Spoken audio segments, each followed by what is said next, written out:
Монгол улсын ерөнхийлөгч Ухнагийн хүрэлцэх бүгд найрамдах Казахстан улсын ерөнхийлөгч Касим Жомарт Токаевын урилгаар 2026 оны 4-р сарын 20-оос 23-ны өдөр тус улсад төрийн айлчлал хийхээр хүрэлцэн очоод байна. За айлчлалын хүрээнд хоёр улсын төрийн тэргүүн ганцаарчилсан уулзалт албан ёсны хилцээ хийж хэвлэл мэдээллийн байгууллагуудын төлөөлөлд мэдээлэл өгөх юм. Айлчлалын хүрээнд талууд хоёр улсын эрх зүйн үндсийг бэхжүүлэхэд чухал хувь нэмэр оруулах, засгийн газар болон байгууллага хоорондын баримтчгүүдэд гарын үсэг зорих юм.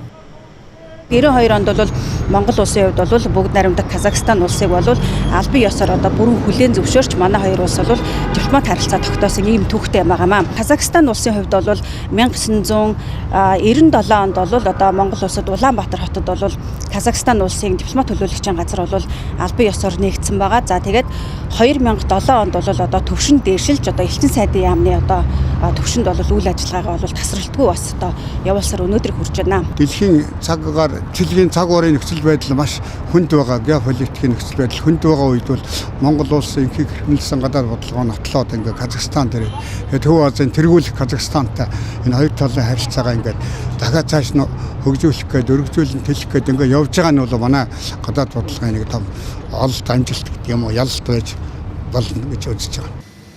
Казахстаны эдийн засгийн гол салбар нь байгалийн хий, газрын тос, уулуурхаан бусад олборлолт, машины үйлдвэрлэл, хөнгөн үйлдвэр, хүнс үдэ аж ахуй, мал аж ахуй, газар тариал юм а. Казахстан улс газрын тосны хэмжээгээр дэлхийд 12, чулуун нүрст 9, уран, вольфрам 1, хром, фосфор 2, тугалах молибдены нөөцөөр 4-р байрт ордог юм а. Онтой харьцуулахад 7.2% өсжээ. Манай улс Казахстанд хүнсний бүтээгдэхүүн, адууны мах, ноос ноолуурын бүтээгдэхүүн экспортлогоо. Казахстаны 100% болон хамтарсан хөрөнгө оруулалттай 74 аж ахуй нэгж манай улсад бүртгэлтэй байдаг юм. 2019 оноос хойш Казахстаны засгийн газрын тэтгэлгээр жил бүр 25 монгол оюутан суралцдаг болсон юм а. 2024-өөс 2025 оны хичээлийн жилд бакалавр, магистрийн түвшинд 11 оюутан, 2025-аас 2026 оны хичээлийн жилд 22 оюутан элсэн суралцж байна.